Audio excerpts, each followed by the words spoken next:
Oi, gente bonita da Escola Bíblica Dominical. É um prazer estar aqui de volta com vocês. Mais um dia de quarentena que nós não podemos estar juntos, mas estamos em espírito, através do Espírito Santo, unidos no amor de Jesus, orando sempre uns pelos outros e capacitados pelo Senhor Jesus. Vamos agora escutar essa aula, aprender do Senhor. Se Deus quiser, eu estarei terminando hoje o segundo livro de Samuel, né, capítulos 21, 22, 23 e 24. E quando estivermos juntos, poderemos, em nome de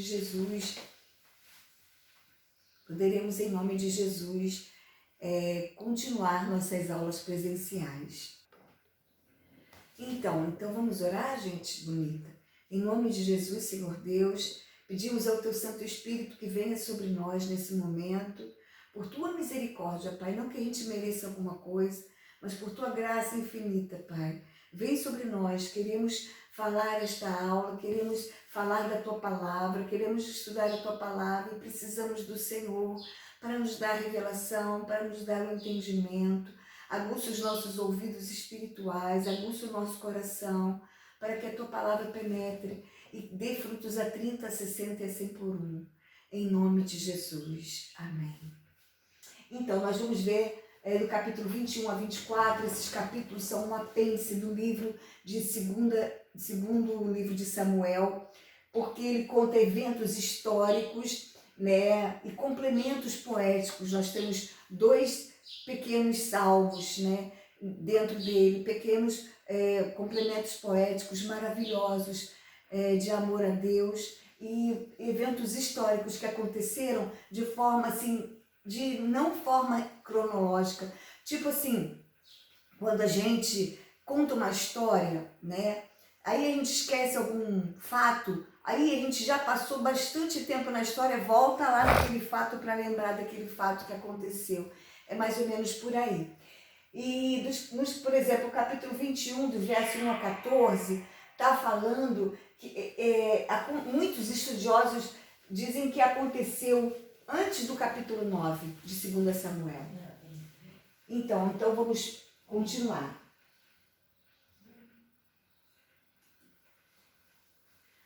No 21, versículo 1.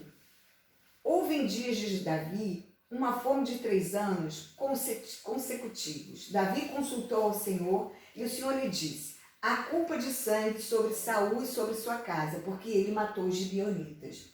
Os gibeonitas eram o resto dos amorreus e do povo heveu e o resto dos amorreus, os quais Israel lhes prometeu que seriam poupados, né? Mas o Saul, quando era rei, ele matou muito dos gibeonitas, coisa que não se podia fazer. Então houve uma culpa porque eles deram juramento no tempo de Josué, fizeram juramento aos gibeonitas que ajudariam os gibeonitas e não os matariam, né? E aí ele não cumpriu, Saul como rei ele não cumpriu, então havia uma culpa de sangue. Por isso estava tendo aquela fome sobre a terra. Aí Davi chegou para eles, né, do versículo 2 ao 6, né? Davi chegou para eles: gibeonitas, contem para mim o que vocês querem que eu faça por vocês para que vocês tirem essa maldição de sobre nós, desta fome. Eles falaram assim: não, rei Davi, nós não queremos prata nem ouro de vocês, nós não queremos matar ninguém de Israel, mas queremos 7 homens da casa de Davi, não, da casa de Saul, da descendência de Saul. Queremos 7 homens para que a gente os enforque. E aí Davi ficou num sufoco, né? Porque ele prometeu a Jonatas que ia poupar Mefibosete, ia poupar a descendência de Jonatas. Então ele poupou a descendência de Jonatas, como está falando assim, ó, no versículo 7, 21, versículo 7, fala assim: porém o rei poupou a Mefibosete, filho de Jonatas, filho de Saul, por causa do juramento ao Senhor, certo?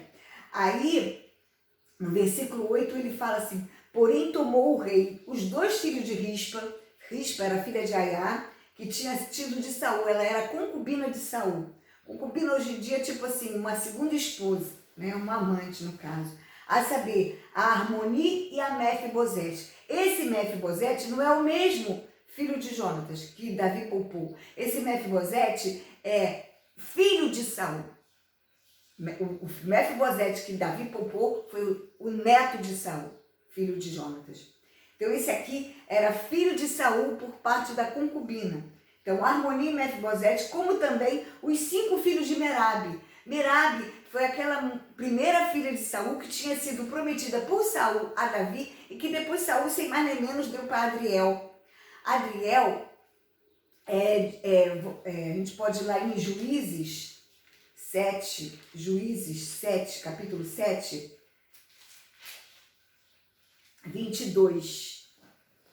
7, 22. Que fala assim, ó. Esse aqui é o 6.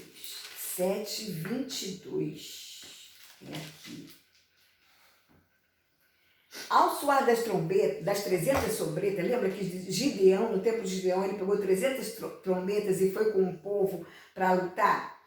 Ao soar as 300 trombetas, o Senhor tornou a espada de um contra o outro, e isto em todo o arraial que fugiu rumo de Zererá, até Bet-Sita, até o limite de Abel-Meolá, acima de Tabate. Esse Adriel, essa Merabe, casou com Adriel, filho de Barzilai. Aqui, agora vamos no 2 Samuel, capítulo 21, versículo 19. Certo? Não, 21. Aqui.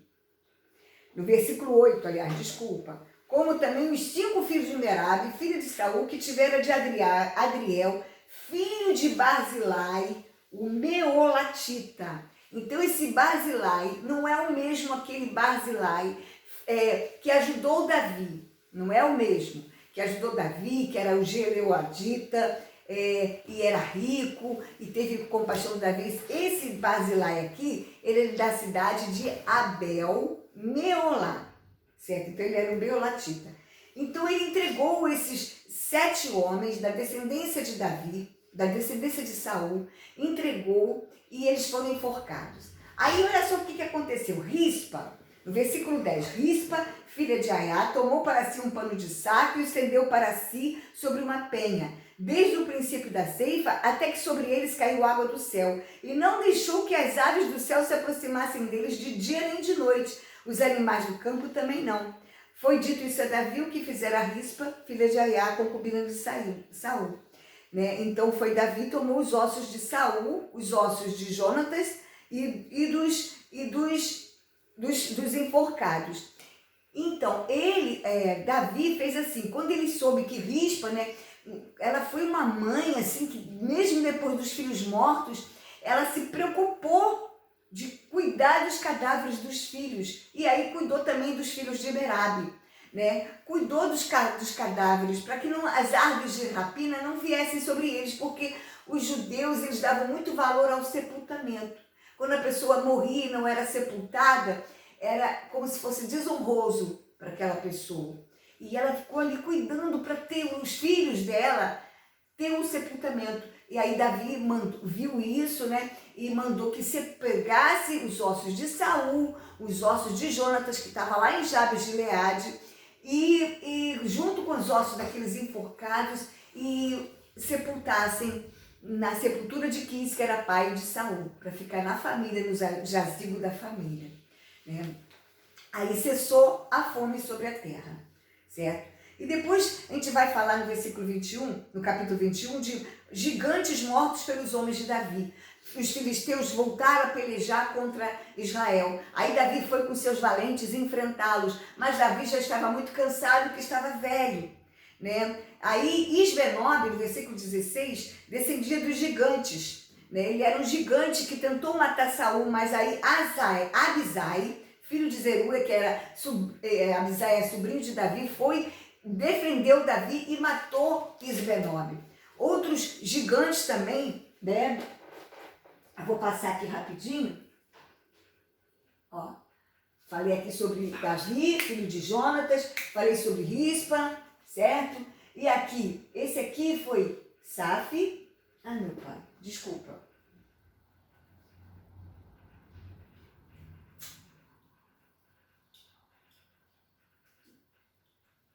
Isso. Vai lá, Luquinha. Ajeita Pausar. Espaço. eu já dei espaço. Não, tem que ir assim que se apertar. Ah, tá. Ó. Então. Pronto. Então. Pode passar aí. Esse aí vai passar. Não vou. Ah, tá. Esse aqui. Já tô aqui já. Ó, Saf, certo? Saf, ele foi morto por Sibecai, né? Aí outro Golias, na verdade era o irmão de Golias. Em 1 Crônicas, capítulo 20, versículo 5,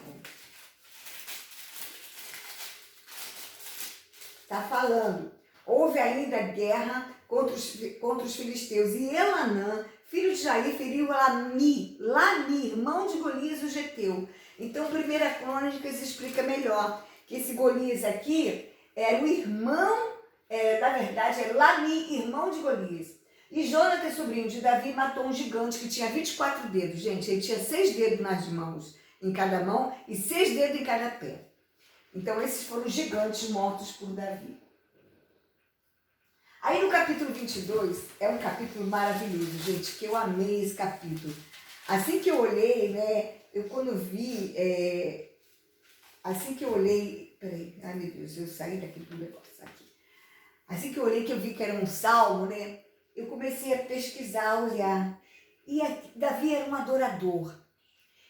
E nós temos sido adoradores de Deus.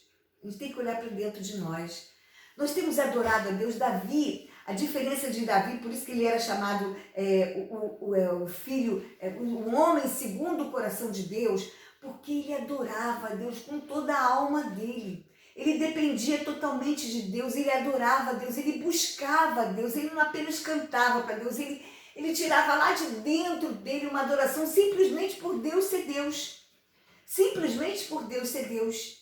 E aí, claro que ele tinha as suas fraquezas, pecou várias vezes, vai pecar agora daqui a pouquinho com o pecado do senso, mas ele depois se arrependia, porque quando uma pessoa busca Deus, ela passa a ser íntima de Deus, ela passa a amar a Deus e ela quer agradar a Ele. E ela tem um relacionamento com Ele de amor.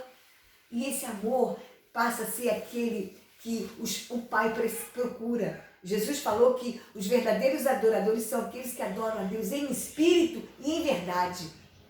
Vamos adorar a Deus em espírito e verdade, para falar assim como Davi falou do fundo da alma. No versículo 2 do capítulo 22, o Senhor é a minha rocha, a minha cidadela, o meu libertador, o meu rochedo, o Deus que me refugia, o meu escudo, a força da minha salvação, o meu baluarte, o Deus que me salva. Invoca o Senhor digno de ser louvado e serei salvo dos meus inimigos. Ele tinha certeza que ele seria salvo dos inimigos dele. No versículo 26, está falando que Deus se mostra benigno para com o benigno, puro para com o puro, íntegro para com o íntegro, e que ele salva o povo humilde, mas com um lance de vista ele abate os altivos. Temos que pedir sempre a Deus um coração humilde, porque Deus, ele odeia o arrogante, ele não gosta, porque o arrogante é o orgulhoso. E como é que o diabo caiu? Como é que o anjo querubim da guarda de Deus, que era Lucifer, passou a ser diabo? Porque ele se orgulhou. Então a gente tem que ter muito cuidado, porque tu salvas o povo humilde, mas com um lance de vista abate os altivos. Que não tenhamos olhos altivos e que não sejamos soberbos. Aí, no capítulo 23 agora, do 1 ao 7, é mais louvor ao Senhor. Aí, olha só, no versículo 2, o Espírito do Senhor fala por meu intermédio. A sua palavra está na minha língua. Olha só, quando a gente começa a ler a palavra, estudar a palavra, também é uma forma de adorar ao Senhor.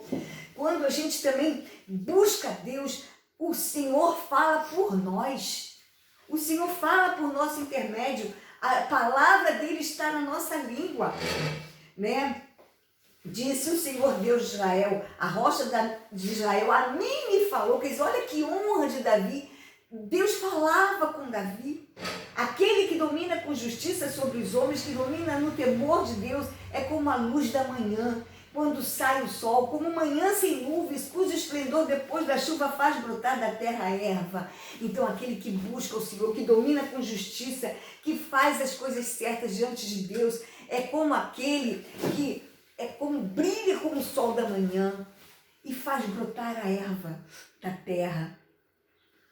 Faz o sobrenatural, brotar a erva da terra. Olha só. Aí Davi falou assim, não está assim Deus na minha casa? Não está assim com Deus a minha casa e a tua casa espiritual? Como está com Deus? Como está a minha casa espiritual? Está totalmente nos braços do Senhor adorando a Ele? Seja um adorador. Porque aí, olha só, Davi confirma, pois estabeleceu comigo uma aliança eterna, em tudo bem definida e segura. O Deus de Israel, quando a gente passa a adorar a Ele, fazer a vontade dele, se quebrantar, não apenas aceitar e deixar para lá, e uma vez por semana na igreja e só isso, não. Ter um relacionamento com Deus, viver uma aliança eterna com Deus, em tudo bem definida e segura. Esta é a razão de sermos felizes, de vivermos com contentamento. Essa é a razão de sermos bem-sucedidos, certo? Preste bem atenção no versículo 5. Estude o versículo 5 do capítulo 23. Não está assim com Deus a minha casa? Não está assim com Deus a minha casa? Pois estabeleceu comigo uma aliança eterna, em tudo bem definida e segura. Aí depois do capítulo 23 fala sobre os valentes, certo? Fala sobre os valentes. Espaço. Eu dei lá o espaço já. O Espírito do Senhor, já falei sobre isso, e era o principal, os valentes de Davi, Josebe, Bazebe ou Jazobeão. Aqui tem, no capítulo 23, tem uma lista de 37 valentes. Já em 1 Crônicas 11:10 a 46, há 47 valentes. Acredito que foi acrescentando, né? Pessoas que foram se acrescentando. E tinha sempre o principal dos três. O principal dos três. Eu estudando sobre isso, eu vi que tem sempre o principal dos três. É porque em cada grupo tinha um principal, certo?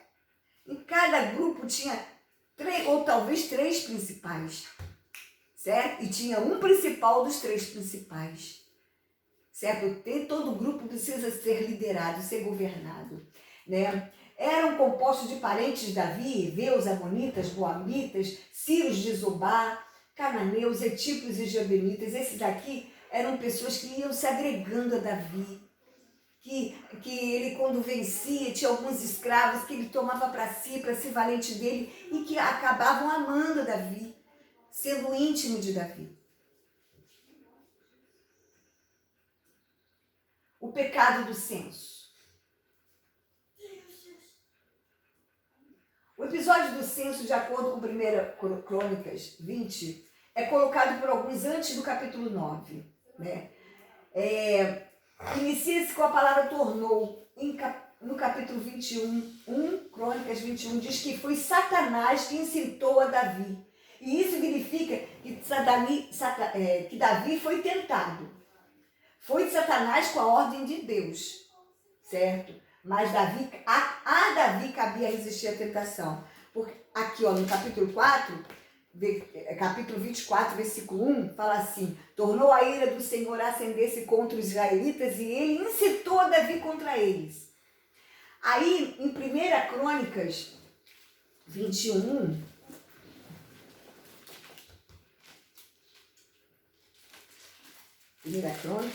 fala assim: então Satanás se levantou contra Israel e incitou a Davi a levantar o censo de Israel. Olhando esses dois versículos, a gente pode observar que Satanás, ele só age com a ordem de Deus. Foi a ordem de Deus para Satanás incitar Davi. E a Davi cabia resistir a essa tentação. Ele não deveria estar vigiando nesta hora. Quanto é importante o que Jesus falou. Vigiai e orai para que não entreis em tentação. Quanto é importante isso? O censo só podia ser por motivo de resgate e para manutenção. Resgate, assim, na época do Êxodo, né? Que para saber se a pessoa estava temendo ao Senhor, se a pessoa estava bem com o Senhor, aquele cuidado que Moisés tinha com todos, né?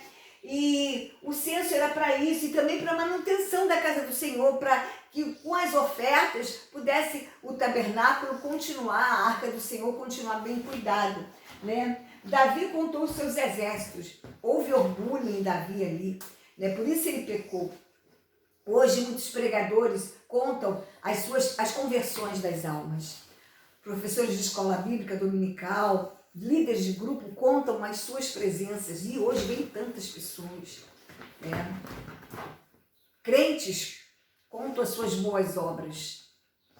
E nós precisamos nos igualar ao apóstolo Paulo, que conta as suas fraquezas. Nós devemos introspectar dentro, fazer uma introspectiva de nós mesmos e contar as nossas fraquezas para Deus e para nós. Isso sim nós devemos fazer. Ser um testemunho de Deus nas coisas boas que acontecer, mas sempre dar glória para Deus. E dentro de si, para que não sejamos altivos, fazer uma introspecção e saber, olhar, contar quantas fraquezas você teve naquele dia. É isso que nós devemos fazer. Aí ele mandou que contasse o censo. Joabe, seu exército, falou, não faça isso, não conta não faz isso, não precisa. Mas ele insistiu e Joabe foi e percorreu a terra durante 9 meses, certo? Aí quando voltou,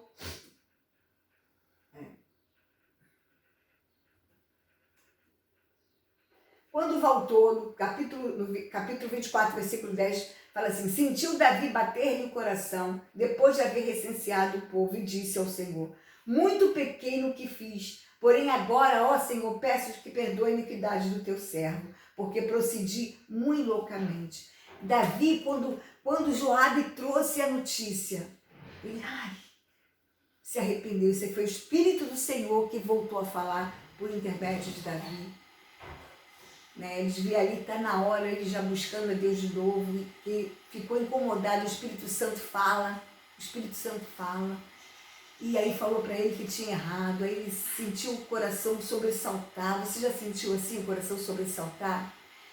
E aí ele se arrependeu, e aí Deus enviou o profeta Gade para ele, não mais o Natan, agora o Gade, para falar, olha, Deus vai te dar um castigo, você pode escolher, ou 7 anos de fome sobre a terra, ou 3 meses que teus inimigos te persigam, ou 3 dias de peste sobre a terra. Aí Davi pensou e falou assim, caia eu nas mãos do Senhor, porque Ele é misericordioso, e não caia eu nas mãos dos homens. Então ele não quis o pecado, o castigo de que seus inimigos fossem até ele, né, e perseguissem, porque ele temia os homens, né? Ele sabia que os homens agem sem misericórdia, mas Deus não, com misericórdia. Sobre a fome na terra, também ele cairia na mão dos homens, porque com fome na terra, a gente com fome a gente fica indefeso, precisando de outras pessoas nos ajudar, e aí a outra pessoa pode nos fazer escravo, certo? Então ele escolheu 3 dias de peste. E aí o anjo do Senhor, olha só, no versículo 16, estendendo, pois, o anjo do Senhor a mão sobre Jerusalém para destruir, arrependeu-se o Senhor do mal. Porque, olha só, no versículo 15, está dizendo que morreram 70.000 homens do povo. Aí Davi viu aquilo tudo, quando Davi viu o anjo do Senhor. E hoje em dia, com essa peste aí de pandemia, é pecado com certeza do povo, do mundo, do ser humano. Né? O anjo do Senhor também deve estar, né? A gente precisa se arrepender. Precisamos nos arrepender e pedir ao Senhor, para com isso. Por favor, não deixa mais acontecer essa pandemia, não deixa mais. A gente precisa orar e se arrepender e pedir que Deus conduza as pessoas, os governantes, principalmente os governantes do mundo, ao arrependimento. Porque, vê, foi o pecado de Davi, também o pecado de Israel, que levou a Davi a pecar. E aí houve a pandemia. O nosso pecado. Precisamos nos arrepender.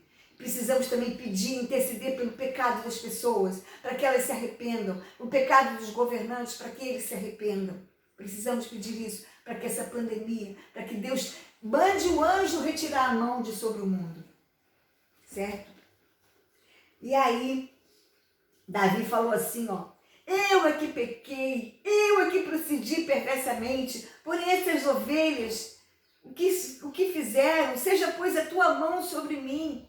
Quer dizer, Davi falou, não Deus, não mata mais ninguém, vai, seja sobre mim a tua mão. E aí Deus se arrependeu e retirou, falou, mandou para o anjo parar com aquela pandemia, né, com aquela epidemia de peste, era uma peste, né? E aí falou assim, olha, vai na eira de Araúna, vai, que o anjo apareceu na eira de Araúna, vai, compra dele a terra, a eira, compra dele os bois para fazer o holocausto. E aí Davi foi lá, para Araúna. Araúna, quando viu Davi, se prostrou e falou, aí Davi falou, vim comprar a tua terra, comprar os bois para poder fazer um altar ao Senhor para parar a praga sobre o povo. Aí o Araúna falou, não, eu dou tudo para o Senhor, não precisa me pagar nada. Seja o rei, pode ficar com tudo. Davi respondeu uma das coisas mais bonitas que muitos pregadores pregam sobre isso.